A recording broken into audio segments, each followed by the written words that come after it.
This is a Huddle Sports Network broadcast. You can find us on Roku TV, Amazon Fire TV, Facebook, and of course YouTube. Get all your NFL news here first. The daily podcasts are Ken and Ken in the Morning, Lions Talk with Smoking Jeremy B, Around the Indoor Football World, Shield TV, and The Big Football Show. The afternoon podcasts are Valhalla Hour, Brosef Sports, WCFL Dolphins Talk, The Cheap Seats, Bodkin Show, and Spirit of Detroit Podcast. The nightly podcasts are Hallis Hall Report, Frozen Tundra Network, Wrestling Roundup, Skull Gang 365, First and 10 with Foz, Prime Sports World, The Man Cave, Prim and Proper Sports, Spitballin' Podcast, Lions Fan Cave Chat, 313 Den Podcast, Puckett, The Guys Huddle, Main Event Football Show, Let's Talk Sports, The Michigan Sports Truth Podcast, and Off the Rails. Hope you enjoy all the shows and feel free to comment, like, share, and subscribe.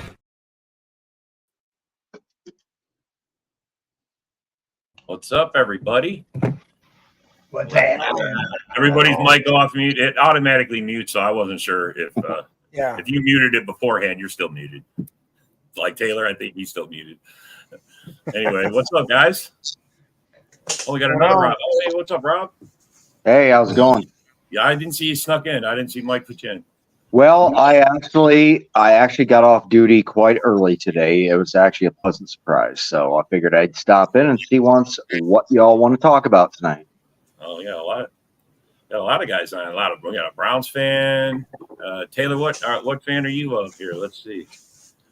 Well, it's the Lions, of course. The Lions. Same old Lions, of course. That's what I thought. We weren't sure. I asked Mike beforehand. He said he's from Michigan. I said he's probably a Lions fan. So, all right, cool. All right, well, and welcome to Open Mic, guys. I just started taking this over, so really the only rule is don't be rude to each other. I mean, you know, we can talk shit and everything and have a good time and hack it up, but just don't be rude. Let's have fun. All right. Well, what do you guys want to talk about? You guys want to talk about the $21 billion lawsuit the NFL's facing? Oh, boy. I mean, like I said before we got into the show, if that happens, all that means is that there's no added money from that Netflix deal. It'll hurt, but it's not as bad as everybody thinks. And he's talking about the Michigan Panthers. They lost to the Birmingham Stallions today and don't get to play in the UFL championship. What's up, Raylan? I mean, to be perfectly honest, they're going to settle something out of court. It's probably going to be a lot of money, and they'll find a way to subsidize it, write it off. And it will be business as usual. I don't think it's going to make any kind of effect whatsoever. No. Well, they're saying it's like $7 billion is like the settlement, but it could go up to $21 billion. That's not going to affect all of us. Well, I don't see it coming anywhere. If the settlement was even $1 billion, I'd be surprised by the time it's said and done. And you know how long you'll drag this thing out? For years. Yeah, they'll drag it out for years. Yeah. I don't want it to affect the salary cap going up or down. Well, like what they're going to do is take away the extra money that was going to be added from the Netflix deal. If they want to put it all up front and be done with it, it still goes up $9 to $15 million either way. How many people he still got all the other ones too, so it's like nobody. How many people got screwed from them for this? Because that's what this is all about. They were like overcharging like for years. I never bought Sunday ticket because I used to have it back in the day when I lived out of Market, but I never really had to, between the groups here and everything. I know I never have since I've been in on Facebook. Everybody streams it. Somebody live streams it. So. Well, shoot, when I got back from Iraq in 2006, I had some money, so I bought Sunday Ticket on DirecTV. Kept it for 13 years because here in Iowa, at that point in time, the Packers, minus a couple of years where the Vikings, won back-to-back, the Packers were always on and everything else. Well, I wanted to watch the Vikings, right? So, and then it just kept on inflating. And about probably around 2013, I'd had enough, and I turned it off. and haven't done anything since. And the way they're packaging deals now with like YouTube, and then you got to have Peacock, and I've already got Paramount Prime, I've got ESPN Plus, all this other stuff. You could just as well go back to paying like 350, 400 freaking bucks for Sunday Ticket. The way all these streaming services are getting packaged together, it's like, hey, you just reinvented cable, except it's on the internet now. Good fucking job, Exactly. That's basically what it is. Offshore was the guy used where they're not regulated by the FCC. It's not illegal. So I get my streaming service. I get every professional sport channel, $99 a year. Boom, done. Yep, I do the same, and I get movies and everything else with it. Oh yeah. You even get a couple of regular cable TV stations with it too. So I'm good with it. I can get regional channels in every state. You're forced to get these. You're forced to get these apps for football for sure now. So I mean, everything's an app now. Every year they keep adding to it, and I guess that's how they're raising the cap. So, right, the money they paid to get it on their service. But if you find the right one that has that offshore hookup, it's not illegal. You get it all no matter what. Good. Yeah, I think Ken's got a way. Ken the Bear fan's got like a Fire Stick or something. He's got a way where he gets all of it. Just go to your local bar that has a sports bar that has all the fucking channels. Yeah, no, you can do that too. We got Fire TVs, and I made sure they got everything on them. Yeah. Yeah, that's what it is. Ken talks about it all the time. He goes, I don't miss nothing. He's a Bear fan in Florida. So, as I said, you can watch any game. Baseball, basketball, football, all the boxing, UFC, everything. It doesn't even require Wi-Fi. That's even better. Yeah. No, absolutely. Thank goodness I have an unlimited plan on my phone. There you go. Yeah. No, that's the thing today. The smartphones, I can just if somebody's airing it, I could just throw it on my TV. Smartphone to smart TV. Share it. Yeah. And I could just watch it from the comfort of my home and not worry about it. So I haven't had to buy football in a while. So other than that, if you stream it on your phone, then you don't need Wi-Fi. But if you stream it on your TV, then you do need it. Yeah. Well, it's hard. Right.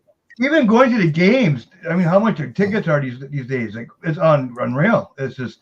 So our home opener, Dorn, is versus San Francisco that we don't play. I mean, we played them last year, but usually we don't play them very often. Sure. I sit in the end zone in section 140. Okay. And I just got done spending $320 on that ticket, and that was $100 higher than I spent last year on the home opener ticket. Wow. Now I did get a ticket. Now we got a group discount on the road down in Tennessee. November 17th, I'll be going down there for Vikings versus Titans. I got a ticket in Nashville. I only paid $125 for it, but it's second level. Huh. Yeah. Wow. That's wow. Ticket prices went up across the league. You remember they announced that back in January. It was happening. Yeah, like a 30% hike. It was a 30% hike across the board. So almost it's not just Vikings. It's not just Packers. It's not just Lions. That Titans ticket that you paid $125 for last year, you'd have paid $92 for. Yeah, probably. But that's crazy. News that came out Friday, Dan Campbell, he admitted it. Of course, when you got the NFLPA president on your roster, all it ends up costing them, because they admitted it right away to going full contact during OTAs, is they lose a practice. It's no big deal. So the guys get an extra day off on Monday instead of having to go back to work on Monday. Right. And then in other news with bullshit going on, they're saying they're going to start. They're wrapping up the investigation with the tampering stuff with the Atlanta Falcons with Kirk Cousins, and I think maybe Carolina or somebody was in there on that too, with a couple things. All the fans are like, "Oh yeah, we're going to get a pick." No, we're not. I mean, we might get something compensatory, but I wouldn't bet on it. The best thing that's going to happen is Atlanta loses a mid-round pick or something like that. So people need to have expectation management on that too. But that's been getting hyped this week. I mean, it's a slow news week, you guys. Yeah, no, it's off season. What was that? In Philadelphia for tampering with the Saquon Barkley Oh, yeah. I'm sorry. You're right. That one was really quiet. That one really didn't get a lot of traction at all. Like everybody blew up about Kirk Cousins, but oh my God, what about Saquon going there and staying in the division? In New York, it's a big deal, but across the nation, nobody's talking about it as much as they are about the Kirk Cousins thing because it's a quarterback. Yeah. So the Vikings aren't getting anything? No compensation? No, I'd be surprised if we did. I bet you we won't.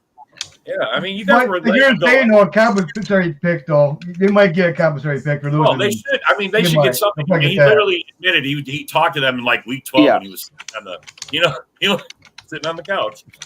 I'm not sure if you're playing the game. I'm not sure what Darnold's contract plus drafting JJ McCarthy, who I still don't like, but I'm going to root for him.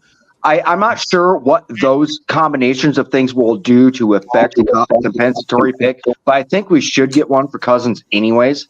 I think so. So I have to go back and look at all that.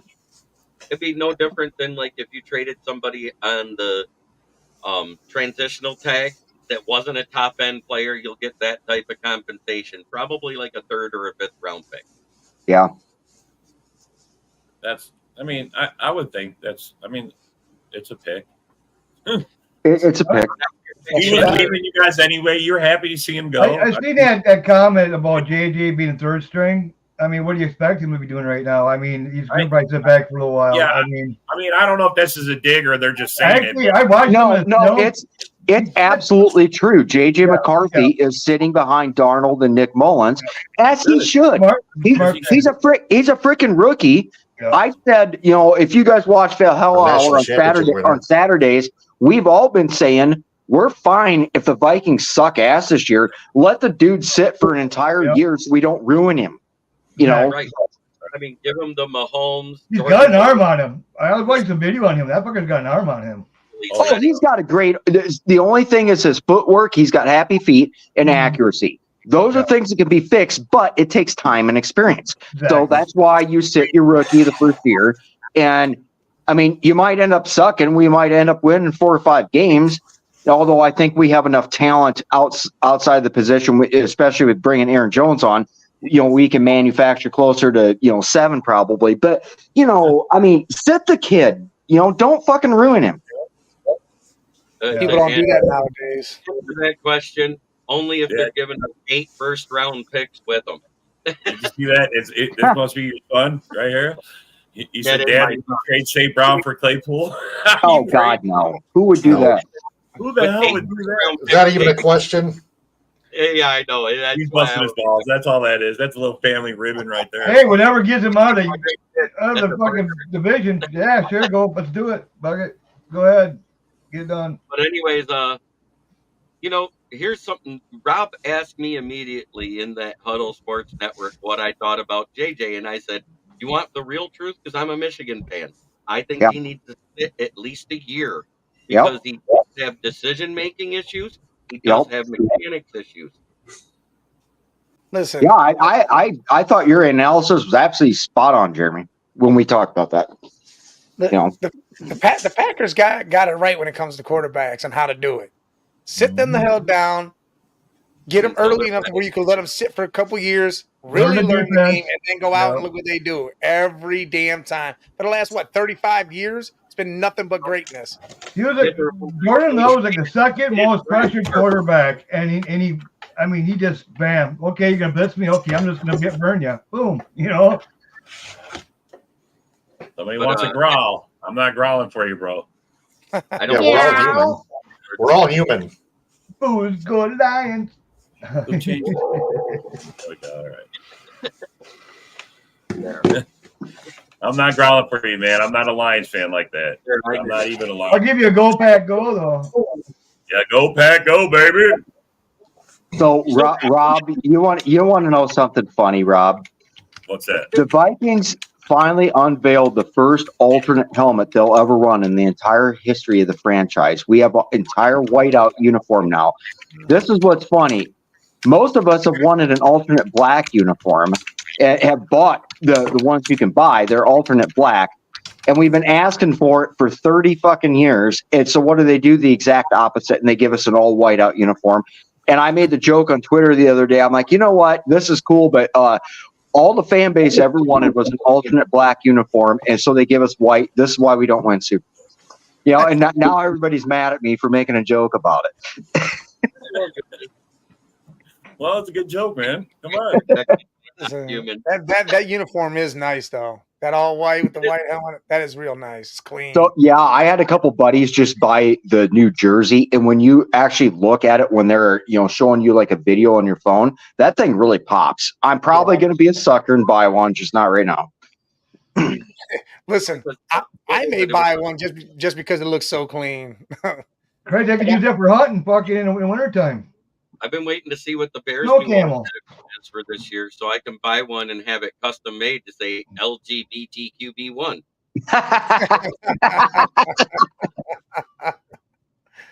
But you know what? They're on Hard Knocks now, I hear, right? And that is going to be a 3-ring circus around that because the Bears are going to start Caleb Williams, right? That's going to be the 3-ring circus and the clowns we should be watching this year because that's going to be some straight up entertainment right there. Yeah. All right, guys, I'm going to tell you, I'm not watching the show. All right, when the Lions were on there, it humanized them for me. I couldn't hate the Lions, man. It was a horrible season. I'm not going to watch the Bears and learn to love these guys or learn to like them and hear their stories. I'm a hardcore Packer fan. I'm not doing it. You guys can tell me about it. I'll watch it in the comments. I like watching it just to see people fail. Like if Caleb Williams mentally can't handle it, it's going to be fun to watch. I like it when they got to boot someone. Come to my office, sir. Yeah. Bring your playbook. Yeah. That's the hard part. That's the things about it, man. You start to like these guys. You watch them play. They get to know them personally. You get to know their personal. And then you're like, man, I really like this guy. I hate to see him not make the team. Yeah. And then I realize I'm a Packer fan. Then you get cut. On the cut day, they get cut. And you're like, no. Then you root for your team to pick him up. Like, hey, bring him over here. Just put him on the practice squad. It's funny. Look how many practice squad players actually went off of the Lions to other teams that are on starting rosters this year. That's crazy. Seriously. That was funny. I'm sorry. That was good that he came up with that. Yeah, that was good. I'm going to give you that, bro. That's why I left it up there for a minute. Gun guy. Who's Gun Guy a fan of? What's he, a Lions fan? Fucker. He is. Yeah, that's probably what it is. Same old Lions. It's my birthday. Happy birthday, Castano. Last year, because that's the old Lions. Is last year we win again. All right, well, hey man, the NFC North is different, right? You're gonna have a challenge this year. You ain't gonna have a cakewalk like last year. It wasn't really a cakewalk. We had what? In our division, it was. In our division, it was. Dude, that's not a cakewalk. Well.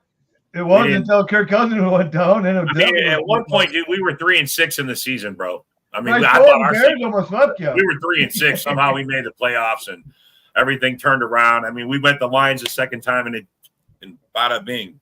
I know. I'd like to make a comment on that clown thing. Caleb Williams is either going to be a bust or he's going to be a CJ Stroud. And with the offense that he has, like, he should shine. Right, and I've said this, and I'm going to say my honest opinion on it. Do I expect him to come right out firing early and being great? No, he's a rookie. Look at C.J. Stroud in his first game. He sucked.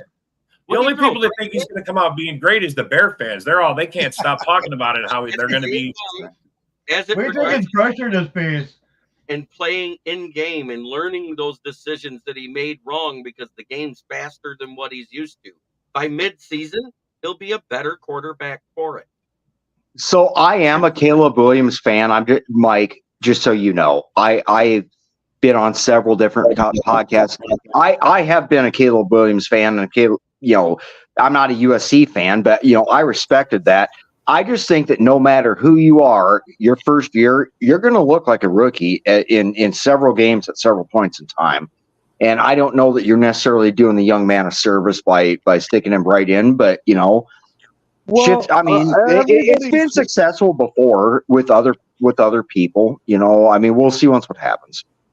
Well, everybody says that. You're up to Usually the when you wolves. get Take picked a in the swim. draft, 1 out of 10, you're starting caliber. And that's why we got rid of Fields, is because he's going to be our starter. Yeah, we could have got more for Justin Fields. Like, I feel like we got a bag of chips. But at the same time, he's not our starter. You know what I mean? He's very athletic, stuff like that, but he's not a 100% passer. He's more of a runner. Right. But I feel Caleb Williams will be better than Fields in the pocket. Not saying athleticism, but in the pocket. So what week do you think Badger will be starting? Probably about 8, He's 7, not, 8. he's not starting. They're going to ride or die with Caleb Williams. It is what it is. I personally would. I said with the way Badgett played when Fields went down, what did he do? Go 3-1 in that stretch? Didn't throw a pick till his 4th game. Yeah. You guys should have probably start Badgett to let Caleb develop better. Exactly. Slowly bring him in. If not, go get Tannehill. I don't know why you wouldn't get Tannehill, you know. Let me see if we got Tannehill here. Well, you're talking back again. You're picking in the top 10. Usually in the top 10, they don't sit bench. They're playing right now. Yeah, you're right. You're the Bears. You're the Bears, I suppose. You guys Don't get me wrong. I want to develop a quarterback. We're the only franchise out there that don't have a 4K passer. Like, I get it. Trust me. We sucked on quarterback play, but we breed defenses. Who's got that record for most yards for the Bears? Oh, yeah, it's a former Lion, Eric Kramer. I was actually surprised when I did look that up that it wasn't Cutler. I think the best Cutler did was like 33 or 38.85 or something like that one year. 825. He missed it by 40 yards. Eric Kramer. Oh, okay. Yeah, probably got picked up by Woodson or something, probably. Wow, that's a long time ago. That's the last time you guys won the division, right, Eric Kramer? Yeah, 91. Oh, until this past year. Bro, It's not for 31 years. I admit it. How many guys are? There's only a few of us that saw that game. Bob, haven't you noticed the groups? They exploded after fucking the first year of Holmes and those guys. After the first year, boom, that fucking his groups. Okay, we can come out of the rocks. Well, to be fair though, Dorn, the Lions, this is the 5th year now that they've been drafting well. That's the reason. That is the entire reason. I don't give a fuck what anybody says. That's the entire reason why this team is where it's at right now. When Holmes came in, they started drafting intelligently instead of doing absolute stupid shit. Now they've had some superstars. You've had Megatron. You've had good players on that freaking team. But when they started drafting with a holistic approach to the entire freaking team of how they're doing things and building in the trenches first and everything else, that's where you're seeing what you're seeing now. Minnesota last year, bad luck with just playing sloppy turnovers. You could have won the first 4 games that they took L's in. They're finally getting it coming around by about the time that they went to Green Bay and had pretty much a blowout win. And then Kirk Cousins is gone for the year. I knew right then the season was fucked. They finagled a couple other wins with some backup quarterbacks, and then it kind of went the way I thought it was gonna. But you know, they are building the trenches there too and everything. You like to see it. It's just Detroit has had way more of a head start than what Kwesi has had in Minnesota. That's why that team's solid. That's why that team is going to be contenders and forced to be reckoned with for the next several years because they built a really solid foundation. Green Bay, you guys have done the same thing. You don't necessarily have some of the household names that are going to pop up like what you see, you know, with Detroit, but you don't need that. You know, Rob, we've been talking how you guys don't have a number 1 receiver. You killed people at the end of the year by not having a number 1 receiver because you've got like 6 number 2s and nobody's going to double team all of them. They're fast. They get open. And as long as Jordan Love ain't get put on his butt, he hits them and you get killed that way. And you got a solid defense. You know, there's more than one way to skin a cat in this league. And I was watching the other night the Thunder Network when all of you were talking just before I went live Friday night. And I heard Isaac and I heard John Dorn about if Christian Watson can't stay healthy, bye-bye. Yep. And I get it. He's on a prove-it year. He's just like J-Mo. They're both on prove-it years, man. Yeah, prove it to you. J-Mo and fucking Watson. Hey, but honestly, if Christian Watson can't stay healthy, who gives a shit when you got 4 other guys that can do the same thing and it's all part of a team scheme?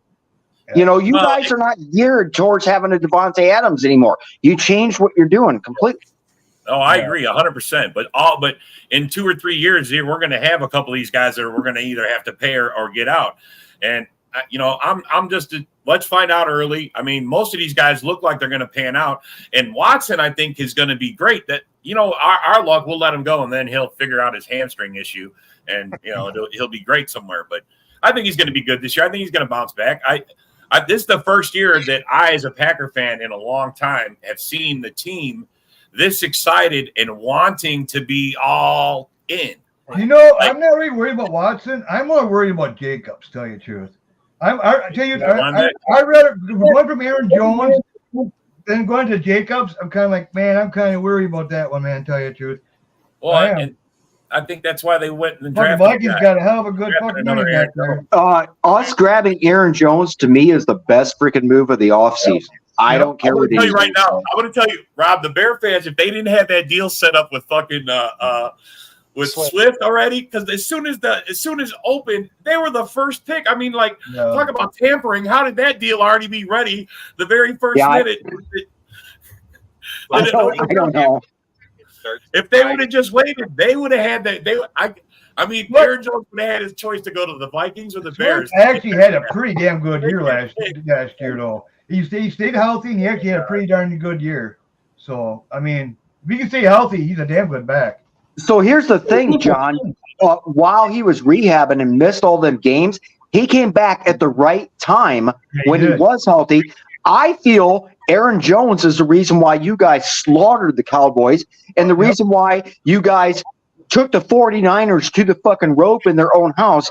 Aaron Jones put a whole house on his back and did everything possible. I mean, I was like, motherfucker, this guy's 29, pushing 30, and he's killing the guys that everybody says is supposed to be the good teams. Five straight 100-yard games. Yeah, he got less and less. He got less and less, man. I mean, he was like 8 games last year. He only was a part of, or the season before. Now, last year he was only 6 games. I mean, literally, Jordan Love is developing, and you're right. His best games were with a running game, with a solid running game. And I mean, if Jacobs doesn't deliver us that, Jordan Love may suffer from something. Yeah, we need him to go to 22 form in his rookie year. We need him to get back to that form. If he plays that, we're doing good. If he doesn't, if he plays like last year, kind of like, oh man, you better hope AJ Dillon he got more fitter. You better hope he got better this offseason. And that fucking Lloyd, hope he steps up. You know what I mean? That's my question to you, John, and you, Rob. Do you guys even like AJ Dillon at this point? Because I don't even know why you're messing with that. Jacobs can play a role. You need a scat back type. I mean, dump truck Dillon's out there just doing nothing for you guys ever. Do you even like him anymore? Well, the thing about him is, okay, he knows the system, and he's one of our really good blockers. Fucking running back. He's a really good blocker. Yeah. And he knows the system. He's good, solid, number 3, tell you the truth. Last year I was ready. I was done with him. I mean, he hit the line and he just fall down. I mean, it wasn't busting through. And we talked about it on our show. You guys, I don't make excuses for anybody, but dude was a brand new father last year, bro. He literally was a brand new father. I'm sure that baby kept his ass up, and it was more into his family than he was paying attention on the field. But I mean, he pushed himself out. They gave him an opportunity to come back. He looks good, and they're going to move him. They're going to put him at fullback. They're going to make him the battering ram that he should be to open holes for Jacobs and the new guy. He was good at stopping the pass rushers. I mean, he was right on that. Well, at the same time, one thing to add, though. A.J. Dillon was so bad in 2022 that he made Derek Barnes a starter to start 2023. Remember, we stood him up in that goal line drive. That's what won the game. Believe me, Yeah, I mean, if they moved A.J. Dillon to more like a fullback role, like what C.J. Ham is for the Vikings, I could see him being useful and continuing to provide a service and everything. It's just, and believe me, I get the thing with being a new father too. I've fathered 2 kids. I understand that part. It's just, Yeah, I mean, It came at a when bad Jones time, went, man. It was a bad time. And honestly, bro, I remember at the beginning of the year, he was all proud showing his baby. I'm Yeah. like, yeah, there's some sleepless nights coming, bro. when Jones went down with that injury, AJ Dillon absolutely did not step up No, he sucked. at all. No, he sucked. I think he had 2 good games the whole year, tell you the truth, and that's it. Didn't your That's it. UDFA actually run better than AJ Dillon during that time? If I remember Wilson? right. Wilson? Yeah. Yeah. Yeah, he stepped in. I mean, he's a rookie too, a new guy. But that Lloyd that we just picked up, he's looking really good. He's the guy that I think is going to step in. So yeah, we'll see. Lloyd, The deal with Jacobs is only like, I mean, really, it's a 3-year. It was a 3-year deal, but only the first 2 years is really what is where all the money is and everything else. So, I mean, after that, for Jacobs, yeah, he's going 2 years. Yeah, we could just awesome. Adios, go. But right, yeah, but believe me, the losing the fucking Jones to you guys was it hurts, bro. It hurts. For that little while, I thought we had Jones and Jacobs. It was like, oh my god, we got for like 10 minutes. We all thought we had both of them. I'm like, oh my god, this is. That being said, if LaFleur uses Jones or not Jones, if LaFleur uses Jacobs the way Jacobs is supposed to be used, now he's going to have to change some of the run game around to tailor fit what Jacobs' skill set is. People shouldn't laugh about that, and they should game plan for Jacobs because he can hurt you. He just has to be used the right way, Yeah, I hope that the Lions got to step up in the run game too. So that too. What is the first thing the Lions did after Jacobs was signed? They signed DJ Reader. Yeah. Third best run stuffing D tackle according to all the statistics. There was a reason for it. Because we all know Benito Jones can't get past one blocker, let alone 2. Well, what do you guys think of that? So I think it's awesome. And my biggest complaint, if you guys have been paying attention to the podcast all offseason, was I've said for the past 4 years that Minnesota has never actually replaced Linval Joseph with a true nose tackle that's a run stuffer and everything else. And to this day, the verdict is out on some of these new guys we got. I still don't think that we have. Now we loaded up pass rush enough to make Jesus Christ fear it. But I mean, I'm worried about guys, big backs that can run up the middle, because if you have a back that needs, if you're on a 3rd and 2 and you need a back that needs 3 yards to get a first down, I'm still not confident that we can stop somebody running up the middle. That killed us hard last year. I really, really wish they would get that big, nose tackle guy. We haven't done it yet, but we also have a combination of all kinds of other shit going on. So, whatever it is, I think you guys made a great move in getting that guy that can stop everything up the middle. I wish we had. Right. Well, we hope that the run game is addressed this year by switching the defense. So, and getting rid of the DC. Fucking Barry can't be a DC anywhere. I don't understand it. I don't know how that dude got a job. I just pray to God that Jeff Hanley's better at defense than his college team, because Boston College ranked 123rd out of 128 teams. Yeah, man. Look, when they put Barry in there, I was shocked as fuck. So, I mean, it can't be worse. I'm gonna wait and see. We'll see. Hey, everybody you got to get your start. You got to get your chance. So he's gonna get his shot, and we'll see. No, I just. Hey man, hey Big Mike, what do you guys do with your running back in Cleveland? How's he? I mean, I haven't heard, but is he gonna make it back? Is his knee toast?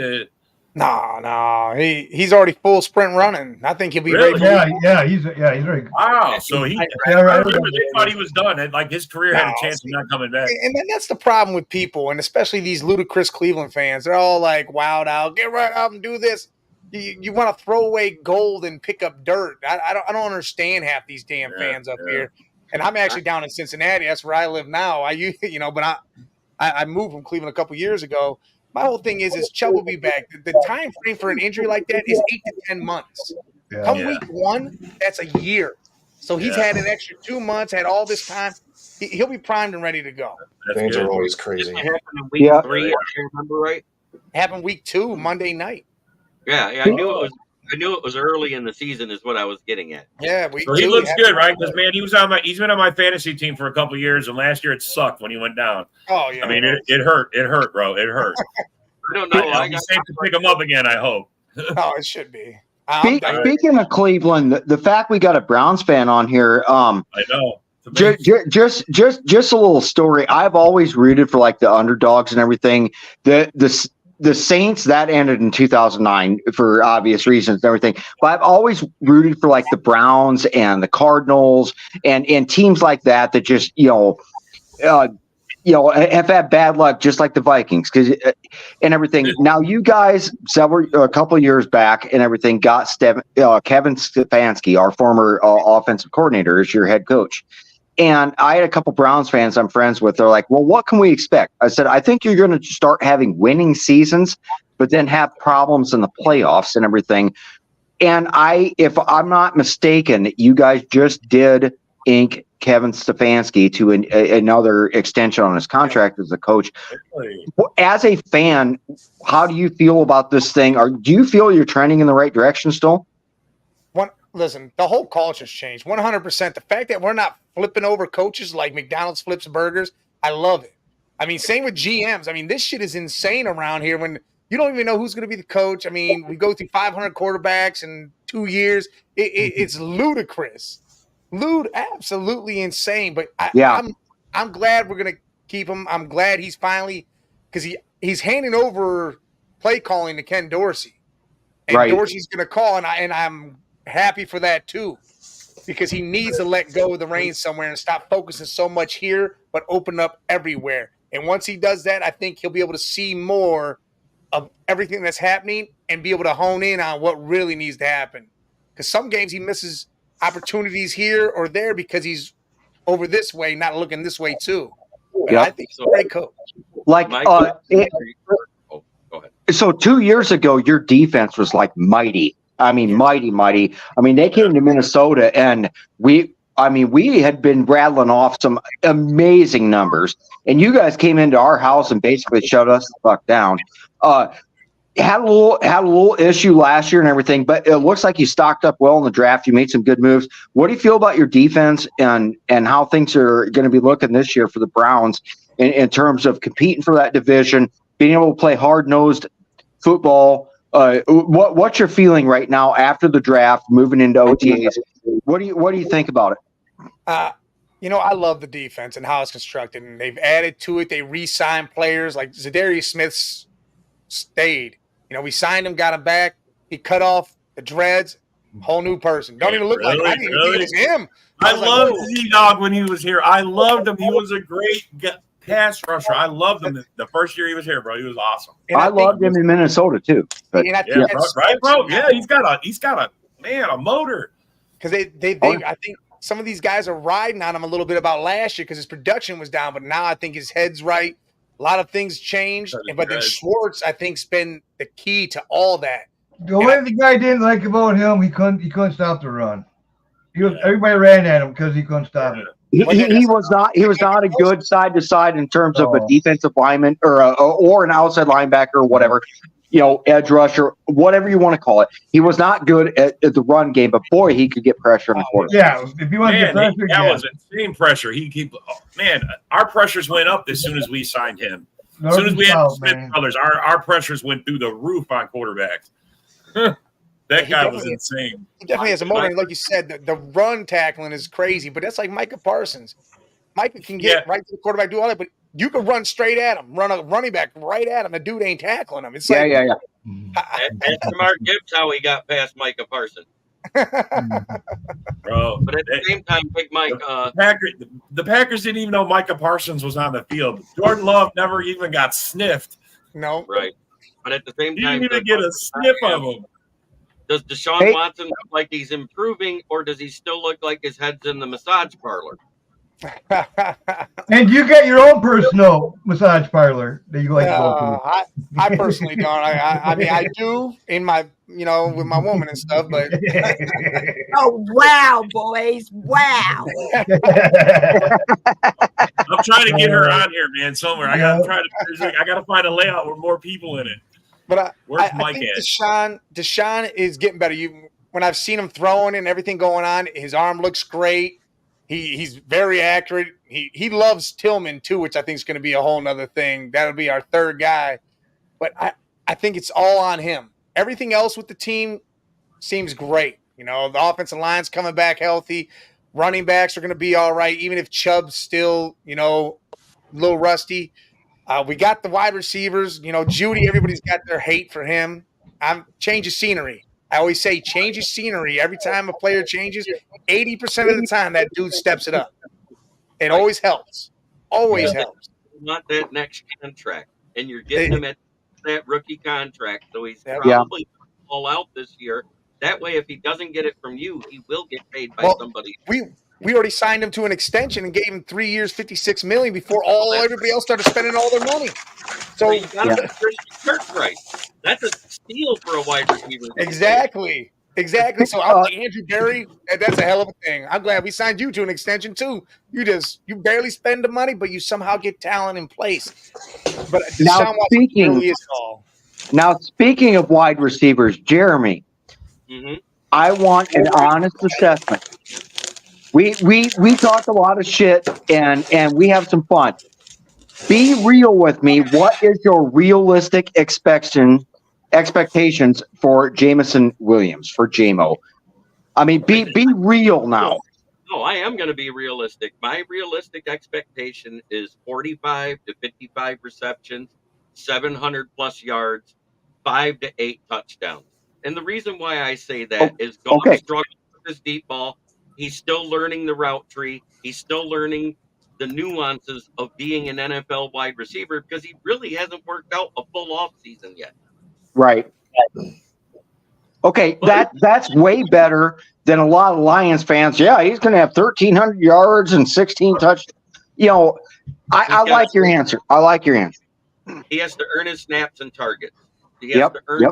He is earning it so far in OTAs. So far, according to every beat writer that's been at OTAs, I have been able to been there because I work for a living. But at the same time, I read all of them, good or bad. The most improved player this season is Jameson Williams on the field out of the vets. Right on. Okay, with that 40 million you got, why don't you have them go get a veteran receiver? At least get a veteran, you know. No, I'll tell you what I want them to do. I want them to sit on that money and roll it over so we got almost 70 million next year. Because right now we have just under 40 million left after the signings. So it makes to not overspend this year, roll over as much as you can, and actually have enough money so you can re-sign Aleem and make the deal for Hutch's future. And make the deal if he is there anyone, Jeremy, that you would be happy to spend the money on not to have it next year, if that makes sense? Well, until the sexual allegations came out, it was Xavier Howard. But since he's got being up on all sorts of charges right now, there's really nobody out there. Everybody says Justin Simmons, but if you think about it, we're moving Brian Branch to strong safety, which is where he played in Alabama. Kirby Joseph is going back to where he played while Tracy Walker was hurt because he's not on the roster at free safety. He was great at single high safety at free safety, doing more coverage than tackling. Remember that, Rob, his rookie year? Yeah, I do. Like tied for third or fourth in the league for interceptions. Right. So you get back to single high safety. You get Branch roaming and playing more in the box as a great tackler that he is. And then you can still rotate in Iffy. And I'll tell you another guy that's coming up that nobody even remembers about, and that's UDFA Brendan Joseph out of Notre Dame, who prior to good call. Yep. And then he fell off, and we got him as a UDFA. And here's another thing I want to gripe about beat writers. The beat writers are quick to hammer the 2 bad days at OTAs that Hendon Hooker had, but yet they don't come out and tell you that Goff has thrown 18 interceptions in 12 days of practice. Yeah, I was really I loved Hendon Hooker. I wish Minnesota could have had him the other year. Rob, I would have killed him in Seattle. Oh yeah. Oh yeah. So better than this. Seattle. He would have been real nice in Seattle. But then again, he might be exposed. He might have been exposed. Well, yeah, that's why I think Taylor, I think that's why we let him go. I loved him from the get-go, and then when he sort of didn't come to us, I was like, there's obviously something I missed. I don't know what it was, Well, the but word is you guys were going to take him in the 3rd round with that 13th pick that year, but Yeah. at the same time, we traded back twice in that 2nd round to That's get what to it- that yep. early 3rd round pick. Yep, and yep. I mean, I was not disappointed where he ended up. I would have loved to have seen how he goes, but Taylor makes a great point that would it have worked? Maybe not. So I wasn't disappointed he ended up where he did. I would have loved to have seen how he did for a year or two with us. That's Yeah. She's just disappointed he's not on the roster. Let's put it Yep. that way. So, Taylor, are you also a Seahawks fan then, sir? No, No? Lions. Just Lions. Lions. Okay. So I wanted to give you a chance to chime in on what you think about the Lions, and of course we have my phone is very small. We have Megan, the Australian Seahawks fan joining us and everything. So let's talk a little bit. Let's do Seahawks first here and everything. How do you feel about your draft and how things are stacking up this year? You won way more games than what people expected last year. And it was a great time to be at 12. I'm very excited. I mean, the last couple of years with our draft, I've been excited, but as much as I loved Pete Carroll and I've been a fan since the USC days, I have to admit, I was sad to see him go. Mike McDonald looks way too close to my dorky brother. He looks exactly like my brother. No disrespect to Mike. I love what Mike did with the Ravens. My second, you can't see it, but my second team is actually the Ravens because there's an Australian there. I'm very excited. I've still got us at 7 to 10 maximum. I think it's going to take some time for us to rebuild. It always does.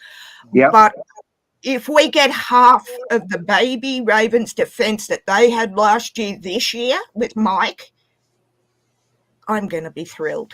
I really am. For the draft, so being in Australia with the time differences, I don't sleep for 4 days. So I watch the draft for the whole. We stream for 3 months. Pretty much after the Super Bowl ends, friends and I start mock drafting and going to the draft. So for about 4 months, I've barely slept. Got a new job as well. That's been fun. I really was surprised we held at 16 and then didn't have any 2nd round picks. I thought we would have at least moved up once. But I love what we did. Even though I could actually get a few hours sleep. I loved what we did with what we had. I am still royally annoyed that we wasted the 2nd pick on Leonard Williams. That's a rant for another day, fellas, because I'll be here all day. But I love Byron Murphy. I loved him. I did not think he would be who we took, but I'm not upset. I was going to say he was one of the top, guys talked about in the entire draft. And when you guys got him, I was thinking there might have been some scenario where the Vikings would have just waited and tried to get like Bo Nix or, Michael Penix back at the 20s, and they would have tried to grab Byron Murphy at 11 if they didn't move. He was one of the most talked about guys. And when he went to you guys, I'm like, oh. We were hearing because we also, I don't know if the Lions do it or the Packers, we get from the Seahawks at Virginia Mason, we get a look, like a live look at what they do in the draft room. So we get a live stream on our website. You don't get any of the audio, which I think is fair enough, but you could see John Schneider, our wonderful GM, his eyes lit up when I think it was pick 10 or 11. And when he was still seeing Murphy was there, his eyes just went from this to oh, good God. Oh, yeah. He was very excited. Mike, you could see Mike doing this, keep going. And then it was no, okay, we got him, go. So it was really interesting to watch that. But yeah, to answer, sorry, Rob, that's a roundabout way to answer your question. I loved our draft. No, it's all good. I think it was interesting because it was like, oh, Bo Nix will be in Seattle. Please God, no. You start going through who you don't want, then who you want. And I think there were only one or two of the later round picks that I did not get or I did not like. But watching OTAs and whatnot, I will stand corrected. Hell Sorry, yeah. Rob. No, you're fine. So I got a question for Taylor. So Taylor, being a Lions fan, and me and Jeremy have already discussed this and everything, but the weakness last year in the Lions was the secondary, specifically corner. You know, you've got a good safety in Kirby Joseph. I'm not going to even start my shit with him right now about taking out knees. But so specifically the cornerback position, and you've had a lot of things going on with Cam Sutton, blah, blah, all this other stuff. You guys chose to address that position entirely through the draft this year for the most part. What's your feeling on that? Because lots of times it takes, 2 to 3 years to develop a corner. You guys got a lot of guys that have the potential. I mean, their ceiling is up here. They're just young guys you drafted. What do you feel about how the Lions addressed the secondary and specifically the cornerback position through the draft, and what's your expectations on that, sir? Well, the expectations, there are still none, but really, my co-host on the Michigan Sports Truth podcast, Ed Smith, and myself discussed the Lions' organized team activities and what went on with what Terrion Arnold did, especially.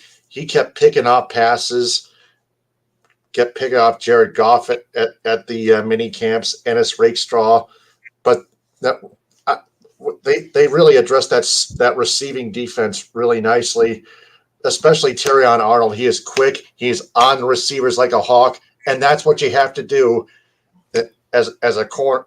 Whether you're a corner or safety or defensive back, you have to cover your receiver, period, all the time, every time. And the Lions' receiving defense, as prior to this, has again left receivers wide open time after time again. But that's why they picked it. They drafted Terrion Arnold, cornerback at Alabama. And he was quick. He was quick on Jamison Williams. He picked off Jared Goff once. That's a little proof right there. The proof's in the pudding right there. So Terrion Arnold's going to be a force to be reckoned with in the secondary / receiving defense. Sure they address other type of defense as well as the pass rush, but the receiving defense had to be addressed, period. Isn't it a shame you had to fucking fix the Holmes fuck ups from last year then? I mean, last year you went all out and tried to fix it last year, and none of them, they all failed. Every single one of them. More in the draft with it this year than we did just with free agency. Yeah. The trade for Carlton Davis. Now I believe exactly. It looks like it's picking up and it's working out because he's been playing predominantly CB1. And Terrion Arnold is playing CB2. It's between Amik Robinson and Ennis Rakestraw to earn the nickelback spot because they moved Branch to predominantly safety. Very rarely do they plan on playing him in the slot anymore, which I'm good with because Branch showed he could play everywhere last year. No matter where he lined him up, he was making plays. So I'm good with Branch being in the backfield next to Kirby Joseph. And despite Rob's chagrin about the kneecap with Kirby Joseph, he was ahead of the curve with the new wrap and roll rule or the hip drop rule they put out because the knees are the only place you can tackle anybody and not get fined. I also feel like there's going to be a lot more injuries this year, just like what you've seen to TJ Hawkinson. And I think it's really unfortunate because so I was a wrestler in high school and college, right? I feel like you should be able to do a two-legged takedown on a guy much bigger than you and hit in the middle without having to go for the knees or get your own ass obliterated by trying to go taller, higher on somebody that's much bigger than you that's going to destroy you. And I just don't understand what the NFL is thinking with this stuff. I'm hoping for clean play this year, but I can see a lot of injuries happening. I think it's unfortunate, you guys. I can too, Rob. I'm from a rugby background, and we don't wear pads. And the reason is because 2 players nearly got decapitated by having shoulder pads pulled over their heads. Yeah, sadly, I think you're right, Rob. I see a lot of knee and lower leg injuries. And I think playing on AstroTurf like we do at Lumen does not help. I've wrecked knees playing playing hockey on AstroTurf, and I tend to agree with you, Rob. Sadly, I think you're 100% right. Yeah, it's not good. Let's go back. Big Mike, I just want to ask you real quick. It's been a few minutes now. So the Browns are actually looking very promising and everything. How do you feel within your division and the additions you've made and the direction you're going?